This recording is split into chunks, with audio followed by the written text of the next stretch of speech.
पतंजलि शर्मा जी, जयपुर से। राधे राधे। हाँ जी, आपके चरणों में कोटि-कोटि प्रणाम।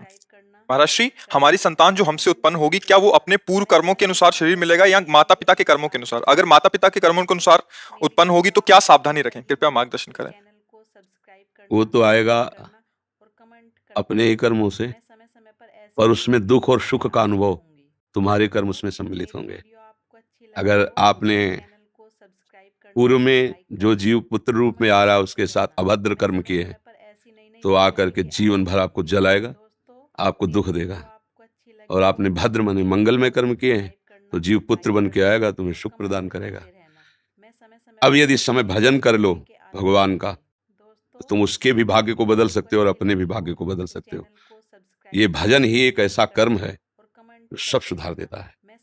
मार्कंडेय ऋषि के पिता महाराज मृकंड ने देखा, बहुत ज्योतिषाचार्य थे, कि 5 वर्ष में मेरे पुत्र की आयु खत्म है, मर जाएगा।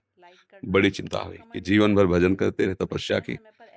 पहले प्रायः हम सब ऋषियों की ही संतान हैं, रहते गृहस्थ में थे, पर पूर्ण ऋषि तपस्वी मुनियों की तरह हम सब ऋषियों की संतान हैं। जब गोत्र पूछा जाए तो देखो नहीं बोलते भरद्वाज गोत्र, याज्ञवल्क्य, हम सब ऋषियों की संतान हैं। हाँ, तो उनको लगा कि कैसे क्या कर सकते हैं कि 5 वर्ष के बाद ये बालक जीवित बना रहे। अब पिता का कर्म शुरू हो रहा है। पूर्व संयोग इतने ही वर्ष का था, अब उनका नया कर्म काम कर रहा है।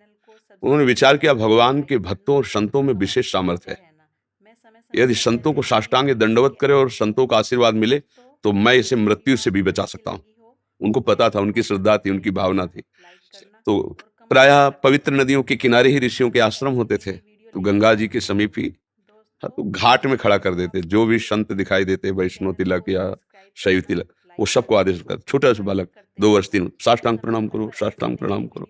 उनकी सेवा यही थी, प्रसाद पाओ और जाके घाट में खड़े हो, जो भी संत दिखाई दे साष्टांग प्रणाम करो। एक दिन प्रच्छन्न वेश से गुप्त रूप से सनक सनंदन सनातन सनत कुमार भी, अब आपको क्या पता कौन महात्मा किस कोटि का किस वेश में तुम्हारे पास बैठा है, या तुम्हारे संग वार्तालाप कर रहा है, या तुम्हें कभी मिल सकता है, हमारी दृष्टि नहीं है ना। और वो दिव्य महापुरुष थे और वो देखा करते थे। जब साष्टांग प्रणाम किया तो चारों संत वेश में थे, उनका चिरंजीवी भाव, बस वो आ गए।